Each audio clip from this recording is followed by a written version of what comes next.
Icala futhi sengilivulile izinto zimnandi bafowethu ngithola SMS nginalo iphoyisa ikhona nephoyisa.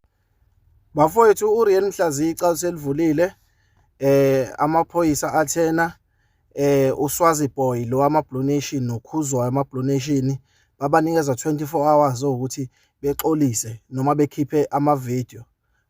Ngale kwalokho bazobhekana nama-consequences.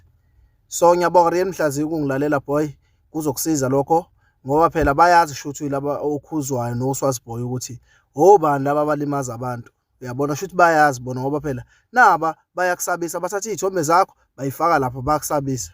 Yabo. So bafowethu, this thing must come to an end manje yokusabisana la ku TikTok. Sikhathele ukulinyelelwa abafowethu kanti khona abantu abaziyo. Must come to an end. Ngiyabonga Mhlaziyi ukungilalela. Xolisani ke madoda. Xolisani madoda asidlali la. Udabeni lomfana lo ibiza ngomhlaziyi. Mhlaziyi. Khayela mfana lapho. Khayela ke mase kunjena ke Hoshimpe mfana wami ngiyakutshela mina ngiyakubonisa. Bonke laba bathi gijima ama police station nani abakuthandi. Unekubaza abantu bonke laba bathi bona bakhomba ukuvikela kumana weside lakhe abakuthandi. Ngoba oqala bayazi akukhonsizwa la bantu. Ziyashiyana. Baneqiniso lalokho. Angazi ukuthi isibindi sokuthi umncane ngabe efuna ukuthatha bekureze bekusephezulu basithatha ngoba wabona bayesaba ukwenza lento yenzayo. Bayesaba. Kodwa bafuna ukuphusha wena uyingane phambili. Kusasa masuba nenkinga bazobe bengekho. Ngoba nje sokukhona abantu abanesikhala abanama complain ngokuhlaziya kwakho kokuchema wavela uhlaziya uchemini. Siyazazi inkulumo zakho uchemini. Yabo. Qhela mfana iyeke lento. For i-safety empilo yakho ne-safety nokuqhubeka kwempilo yakho nje iyeke phuma kiyo. Ungaboni ukuthi hey obani basemva kwami bathi bangeseka we usewamagwala ahluleke ukuyenza ayethanda na ukufana ukwenza lento yenzayo. Ngobugwala akudlalwa la. Abayenzi kuyashisa. Futhi kudayiswa ngawe nje.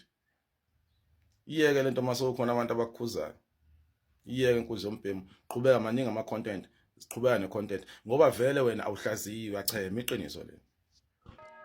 Ngoba bakubonisa boy, boniseka nazi insizwa o-Ultramel zithi vulana amacala nansi ividiyo la thwahlehla ke sukhuze kakhulu akungathi ke kucelakala kahle ukuthi musokubhinqa musokuphatha kabe igama ngoba la kwa TikTok abantu babhokala la vele into yakhona le kodwa akungathi content yakho isigxile ekulimazini ukhuzana into ehlala ikhuzwa nale nakudala yayikhuzwa namanje iyakhuzwa kodwa abantu bazogcina bebabi bebukeka ngendlela engabonakali kahle kuzobe kuyiyo abantu bakwaGuqa kuzobe kuyiyo ama-Blue Nation kodwa ziningi ikhawu kuthiwa ihlehlele lonto boy phuma lapho qhela kukhuzana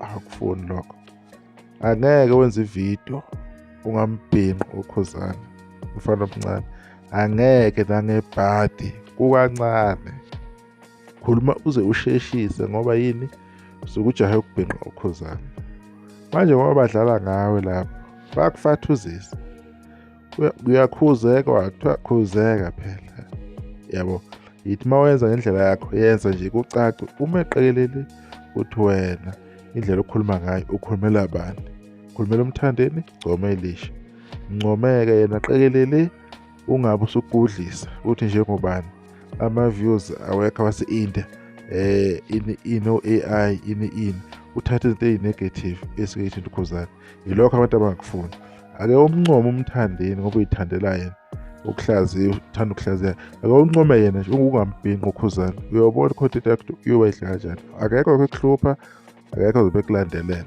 abantu bazoqhubeka nezimpilo zabo kuma comment abantu bakhuluma ngani nokhuzana uphume kubo ufocus kulo content yakho ngoba kade ikhulunywa indaba yakho and lokho bekuhlomisa laba abakufaka ngekhanda thina nje esicelayo nje ukuthi hayi vele uyeke mfana ufocus le emhletsheni kuyigcoma elisha.